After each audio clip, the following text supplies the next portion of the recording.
नमस्कार साथियों। आज देखिए साथियों, अपन बात करेंगे रीट पात्रता परीक्षा 2024-25 की। कैसे इसको पास करेंगे, क्या इसका पैटर्न रहेगा और किन किन को ये एग्ज़ाम देने चाहिए। बहुत से साथी फर्स्ट ग्रेड की तैयारी कर रहे हैं, सेकंड ग्रेड की कर रहे हैं, उनको रीट क्यों देनी चाहिए, इस विषय पर भी बात करने वाले हैं। कितने अंक का आपका रीट पात्रता परीक्षा का पेपर होगा और कैसे आसानी से आप इसको क्लियर कर पाएंगे, ये सारे विषय देखिए इसमें बात करने वाले हैं अपन।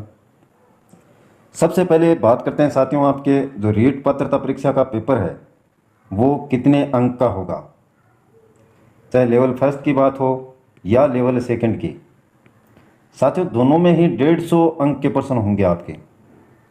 150 अंक के प्रश्न होंगे, 150 ही प्रश्न होंगे और इसमें नेगेटिव मार्किंग आपको देखने को नहीं मिलेगी साथियों।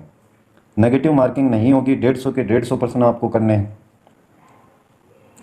पांचवा ऑप्शन आएगा या नहीं आएगा ये अभी कोई निश्चित नहीं है। हो सकता है पांचवा ऑप्शन भी आपको मिल जाए, लेकिन शायद पात्रता परीक्षा में ऐसा ना हो। सबसे पहले बात करते हैं क्या क्या आपकी सामग्री रहेगी साथियों। साइकोलॉजी होगी आपके, इसमें 30 अंक के क्वेश्चन आएंगे, चाहे लेवल फर्स्ट हो या फिर लेवल सेकंड। फर्स्ट लेवल में आपको पता ही होगा साथियों, जिन्होंने 12वीं पास कर रखी है और साथ में बीएसटीसी की जिनके पास में डिप्लोमा हो या डिग्री हो, वो फर्स्ट लेवल दे सकते हैं।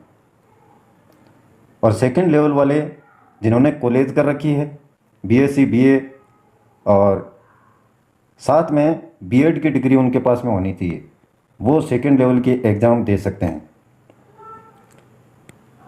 साइकोलॉजी साथियों, इसमें दोनों ही लेवल में 30 अंक के क्वेश्चन आएंगे। ये जो 30 अंक के क्वेश्चन है साथियों, ये फर्स्ट ग्रेड की जो तैयारी कर रहे हैं, सेकंड ग्रेड की जो तैयारी कर रहे हैं, उनके लिए भी बहुत कीमती हैं। बहुत सारे टॉपिक इस प्रकार के हैं जो रीट पात्रता परीक्षा की साइकोलॉजी है उसमें दिए हुए हैं और वही सेम टॉपिक है फर्स्ट ग्रेड और सेकंड ग्रेड में है। तो आप ये एग्ज़ाम देंगे तो साइकोलॉजी के वो टॉपिक आपके अच्छे से तैयार होंगे और आपको ये भी पता चलेगा कि मेरी इसमें कितनी तैयारी है। सभी क्वेश्चन आप कर सकते हैं अटेम्प्ट इसमें, तो ये इनको भी फायदा होगा साथियों, इसलिए इनको भी एग्ज़ाम ये देनी चाहिए। साथ में आपके सब्जेक्ट की तैयारी भी हो जाएगी। साइकोलॉजी के बाद में बात करते हैं साथियों भाषा की। दोनों ही लेवलों में भाषा आपकी आएगी फर्स्ट और सेकंड, दो भाषाएं होंगी। चाहे फर्स्ट में आप इंग्लिश को चुने या हिंदी को चुने, ये आप पर निर्भर करता है। जैसा आप आवेदन करते हैं, जैसा आवेदन में भरते हैं, उसी अनुसार आपको पेपर अटेम्प्ट करना होगा। फर्स्ट भाषा आपने हिंदी भरी है तो हिंदी के क्वेश्चन ही आपको अटेम्प्ट करने हैं। सेकंड भाषा आपने इंग्लिश चूज की है या संस्कृत चूज की है तो उसी अनुसार ये आपके 60 क्वेश्चन आएंगे, 60 अंक के। इनमें आपकी शिक्षण विधियाँ भी हैं, शिक्षण विधियाँ साथ में आएंगी, चाहे सब्जेक्ट की बात हो या भाषा की बात हो। भाषा के बाद में आपका सब्जेक्ट है। सब्जेक्ट से संबंधित साथियों 60 अंक के क्वेश्चन आएंगे आपके। जैसे साइंस मैथ है, साइंस मैथ वालों के लिए 30 आपके साइंस के हो जाएंगे और 30 ही मैथ के। इनमें अनुपात क्या रखते हैं वो अलग अलग एग्जाम में कई बार क्या है कि 10 क्वेश्चन ही शिक्षण विधियों के देते हैं, कई बार 15 भी दे देते हैं।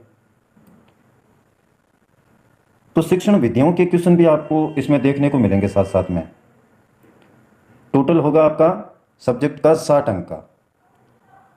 इसी प्रकार से फर्स्ट लेवल में यह आपकी आएगी एनवायरनमेंट से संबंधित, तो उसमें भी 60 अंक के क्वेश्चन आपको देखने को मिलेंगे। जनरल साइंस है, मैथ से संबंधित क्वेश्चन हैं, वो देखने को मिल जाएंगे। सेकंड लेवल में एसएसटी, अगर साइंस नहीं है तो एसएसटी से संबंधित 60 अंक के क्वेश्चन आपको देखने को मिलेंगे। सभी आपको अटेम्प्ट करने हैं। टोटल होंगे आपके साइकोलॉजी के 30, आपकी भाषा के 60 और सब्जेक्ट के 60, टोटल 150 अंक का पेपर होगा साथियों। 150 में से आपको कम से कम 90 अंक चाहिए साथियों पेपर पास करने के लिए। अलग अलग कैटेगरी वाइज जो रियायत दी जाती है वो अलग बात है, लेकिन आपका टारगेट कम से कम ये तो होना ही चाहिए, इससे कम आपके अंक नहीं आने चाहिए। ज़्यादा मुश्किल नहीं है। साइकोलॉजी की आप एक गाइड अच्छे से रीड कर लेंगे, चाहे सिकवाल की हो, अवनी की हो।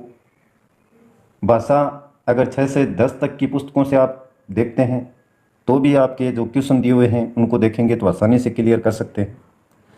6 से 10 तक की ही पुस्तकें साइंस की हो या एसएसटी की हों, उनको अच्छे से पढ़ेंगे तो साथियों गारंटेड है 90% पेपर उन्हीं बुकों में से आता है, चाहे एनसीईआरटी की हो या आरबीसी की हो, उससे बाहर आपको देखने को नहीं मिलेगा।